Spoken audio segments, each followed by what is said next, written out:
Hey, I'm Jeff Moyer, DC Sports Training, located here in Pittsburgh, PA, and today we're going over the composition of cutting. I'm sure we're all familiar with this phrase, speed is king, and whilst linear speed and acceleration are often the focal point of many seminars and posts and articles that we're constantly looking up, I want to talk about another physical quality that is highly valuable in team sports, and that's agility. Right? Unfortunately, if you go through the literature, or if you look online, you're going to find many different definitions, as there's no universally accepted definition of what agility is. First one you usually find is change of direction, which is a rapid whole body movement with change of velocity or direction that is pre-planned. In 2008, Fleisk said that the ability to explosively brake, change of direction, and accelerate again is considered agility. According to Shepard and Young, they came up with a different definition for reactive agility, which is a rapid whole body movement with change of velocity or direction in response to a stimulus. So that they added in a reactionary component. And then in more recent, Ian Jeffries has popularized through his book Game Speed, defined agility as context-specific movement where an athlete maximizes their sports performance via optimal velocity, precision, efficiency, and control in anticipation of and in response to the key perceptual stimuli and skill requirements of the game. So Ian Jeffries has added more of a specific context of the movements and the stimulus rather than just a general stimulus as opposed to the reactive agility. Now, why are we going to talk about cutting? Well, cutting is a component of agility. It's one aspect of agility. While some coaches teach a plyo step, crossover steps, shuffles, turn and run, right? I want to talk about cutting. And I want to be able to teach it and teach you guys and show you guys how we teach it, be able to do it in one step. A lot of coaches you'll see online teach it to buzz your feet. In football, it's very popular to buzz your feet, but that's not very efficient. Right? We want to work on being able to stop and start in one step only.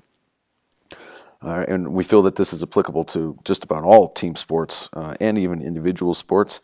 And regardless of what technique of agility that you use, we feel that the exercises that we will go through to improve our cutting are applicable to all other agility maneuvers. Now, first looking at the demands of sports, the physical demands of FA Premier League soccer. Right? It was found that players made up over 700 plus purposeful turns and movements, with 84% of those between 0 and 90 degrees. They said that midfielders were also found to perform the most directionally forward movements, with defenders engaged in the highest amount of backwards and lateral movements. Midfielders and strikers perform more 270 to 360 degree turns.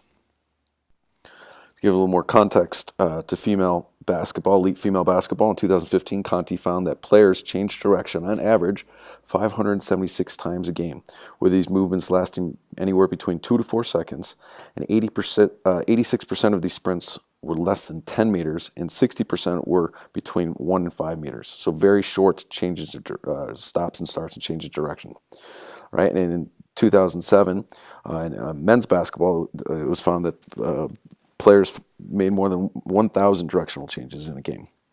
2016, with professional tennis, it was recorded that the average total distance between rallies was 5.5 meters, with 75% of that movement lateral.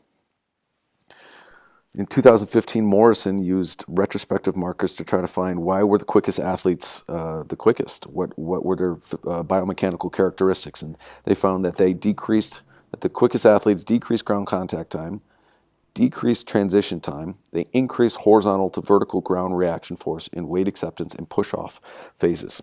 And in 2018, Harper and John Kiley used motion capture to find that deceleration places 65% greater load on the body than acceleration. Being able to withstand these forces is the key. Now, how you view agility depends on which lens you prefer to look through. Right? On the left, we have the movement experts that prefer to look at agility as far as body positions and angles, right? Often teaching agility in very closed environments. In the middle, you have more the S&C coaches that prefer to look at it from kind of a triphasic nature as far as eccentric and isometric strength needed. And then on the right, you have the perception and action lens that prefers to view agility as more self-organizing, and there's no true biomechanical technique to it, and you just kind of let the athletes adapt to their environment.